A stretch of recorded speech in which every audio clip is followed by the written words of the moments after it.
उत्तर प्रदेश के विभिन्न बोलियों को, भोजपुरी, अवधी, ब्रज और बुंदेलखंडी को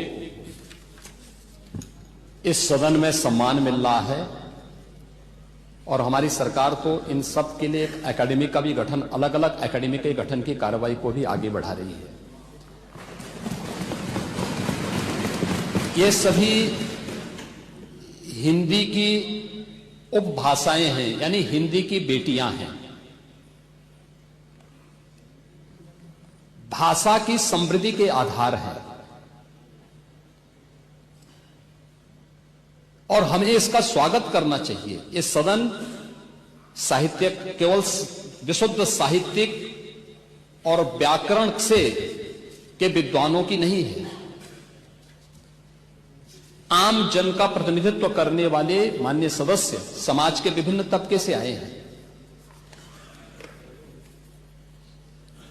अंतिम पायदान पर बैठे हुए व्यक्ति की आवाज को भी इस सदन में मुखरता मिले, इसके लिए अगर किसी को हिंदी में वह धारा प्रवाह नहीं बोल सकता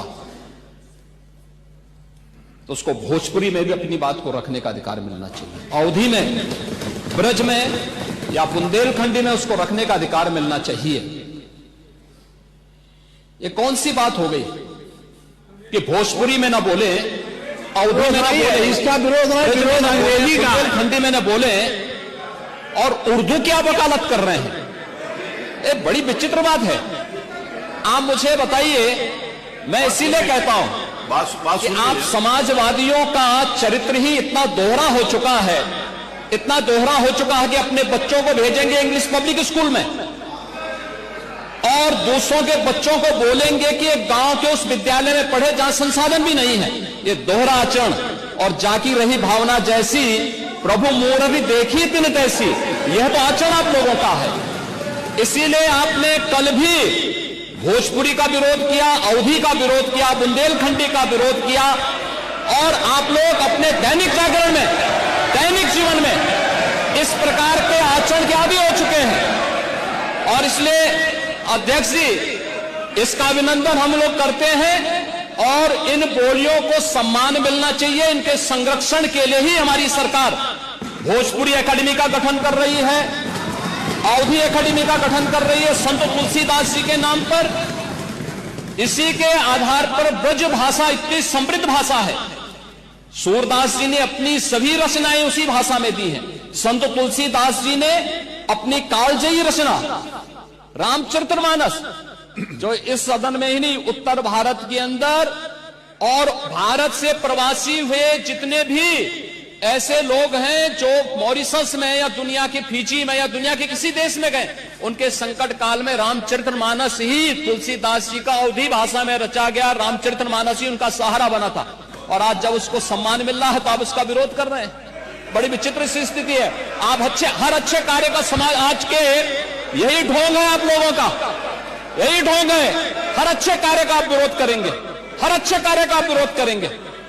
हर अच्छा कार्य जो प्रदेश के हित में है, देश के हित में है, आप उसका विरोध करेंगे।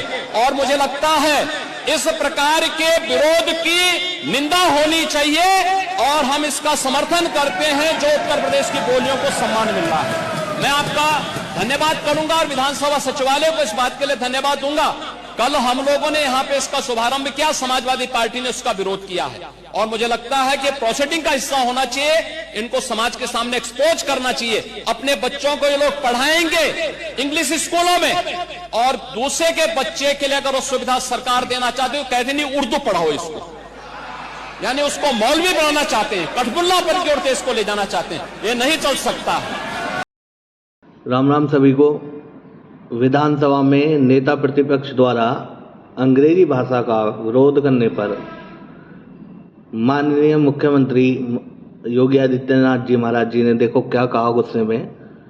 ये लोग अपने बच्चों को तो पढ़ाएंगे इंग्लिश मीडियम में, पर जब बात कहीं और इंग्लिश की आएगी तो ये विद्रोह करेंगे, क्योंकि इनको हर जगह सिर्फ विरोध करना आता है और ये कभी देश की, राज्य की उन्नति के लिए कोई